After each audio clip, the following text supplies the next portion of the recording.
The birth of the Olympics is a tale steeped in mythology and religious dedication, centered on the ancient city of Olympia.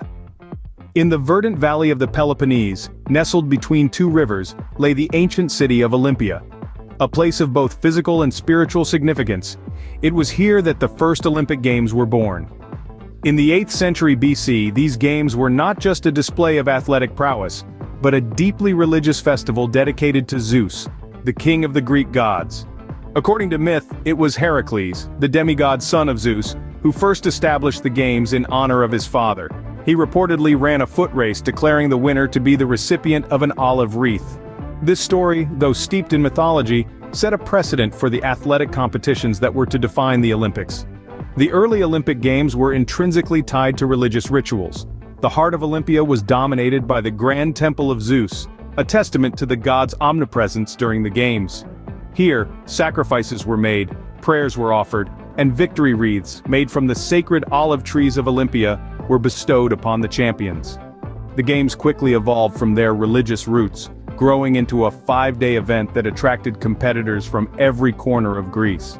Athletes would train for months, driven by the promise of glory and eternal fame, for there were no second or third places in the ancient Olympics, only the ultimate honor of being the champion. Interestingly, the ancient Greeks measured time by the 4-year intervals between the games, known as Olympiads.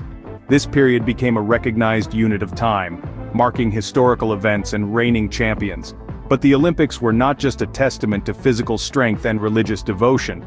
They were a reflection of Greek culture, a celebration of the human spirit, and a testament to the competitive nature inherent in mankind. The Games, born out of reverence for the gods, soon took on a life of their own, becoming a cornerstone of Greek culture. As we delve deeper into the history of the Olympics, we'll uncover the athletic events, the competitors, and the cultural and political dimensions that shaped these ancient games. The ancient Olympics were not just a religious festival but a celebration of physical prowess and athletic ability. A kaleidoscope of events unfolded in the dusty arenas of Olympia, each showcasing a distinct aspect of the Greek ideal of physical perfection. The foot race, known as the Stadion, was the oldest and most prestigious event, tracing its roots back to the very inception of the Games. It was a sprint covering the length of the stadium, a distance of about 600 feet.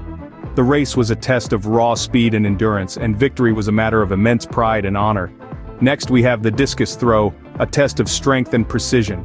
Competitors hurled a heavy bronze or stone disc as far as they could, their muscles straining with the effort. The technique was as important as the power behind the throw, making it a true blend of finesse and brute force. The long jump was another event that tested both strength and technique.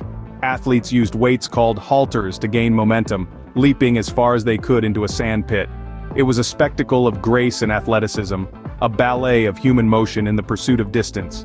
Last but not least, was the pentathlon. This was a combination of 5 events: a foot race, wrestling, a long jump, javelin throw, and discus throw. The pentathlon was considered the ultimate test of an athlete's versatility and endurance. It was about being a well-rounded athlete, not just a specialist. These athletic events held a significant place in ancient Greek culture. They were more than just games, they were a demonstration of the human potential for excellence. They embodied the Greek belief in arete, or virtue, the idea of reaching one's full potential in both body and mind. These events were a testament to the athleticism of the competitors and a tribute to the gods they honored. They were a celebration of strength, speed, and skill, a testament to the intrinsic human desire to strive, to compete, and to conquer. The athletes of the ancient Olympics were more than mere participants. They were champions, heroes, and bearers of honor. In the ancient world, becoming an Olympic athlete was no small feat. It required immense dedication, rigorous training, and an unyielding spirit. These athletes were not ordinary men, but rather, they were warriors who tested the boundaries of their physical prowess. They were bred for competition, often beginning their training as early as their teenage years. The training was rigorous and demanding, often pushing these athletes to their absolute limits. They practiced in gymnasiums and were coached by trainers who helped them hone their skills and endurance. The training was not merely physical but also mental, as the athletes were taught to cultivate discipline, focus, and tenacity. But what were the qualifications for competing in these ancient games? Well, the ancient Olympics were primarily for free Greek-speaking men. Women, slaves, and foreigners were typically excluded. Moreover, athletes had to swear an oath that they had been in training for at least 10 months prior to the Games. Victory in the ancient Olympics was a matter of immense prestige. Winners were often treated like demigods, showered with accolades and immortalized in poetry and statues. They were given crowns made of olive branches, a symbol of peace and honor, and their names were etched into the annals of history. The ancient Olympics were fiercely competitive. Athletes vied not just for personal glory, but also for the honor of their city-states. The Games were a testament to their dedication, their courage, and their unwavering will to triumph against all odds. For these athletes, victory was not just personal glory, but a triumph for their city-state, and a testament to their dedication. Beyond the athletic competition, the ancient Olympics were a cultural phenomenon and a political platform.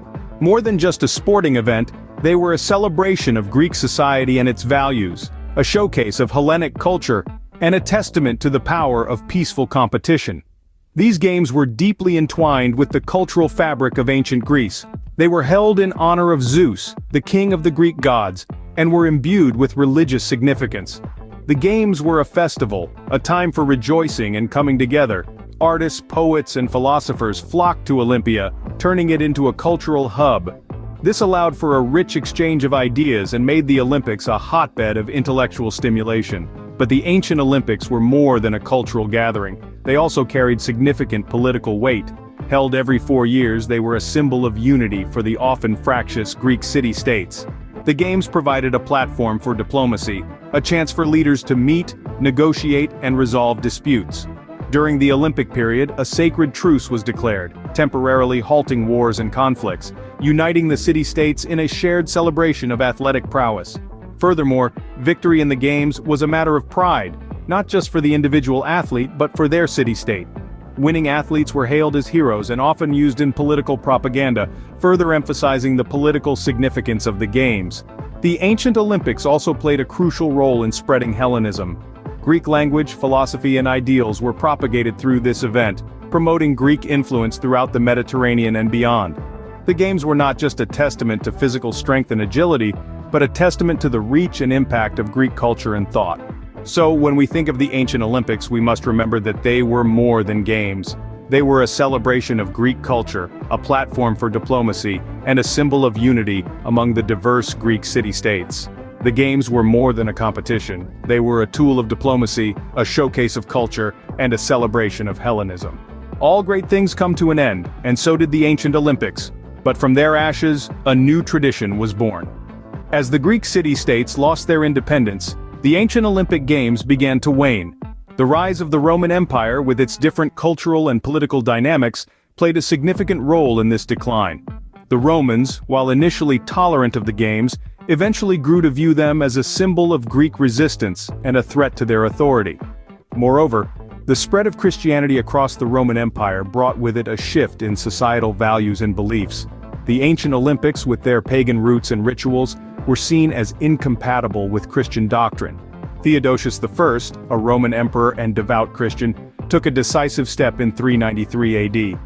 He issued a decree banning all forms of pagan worship, including the once revered Olympic Games. This marked the end of a grand tradition that had spanned over 1,000 years. The sacred groves of Olympia fell into silence and the grand stadiums were reclaimed by nature. Yet, the spirit of the Games refused to be extinguished completely. Fast forward to the late 19th century, a French educator and historian named Pierre de Coubertin felt a longing for a platform that would bring nations together, just as the ancient Olympics had done for the Greek city-states. Inspired by the ideals of the ancient Games, Coubertin proposed the revival of the Olympics. His vision was realized in 1896, when the first modern Olympic Games were held in Athens, Greece, with participants from 14 nations. This marked the birth of a new tradition, a revival of the old, carrying forward the spirit of unity, competition, and sportsmanship that had defined the ancient Olympics. Today, every 4 years, this spirit rekindles as nations from around the world come together to compete, not for olive wreaths, but for gold, silver, and bronze medals. The ancient Olympics may have declined, but their spirit lives on, continuing to inspire unity and competition on the global stage.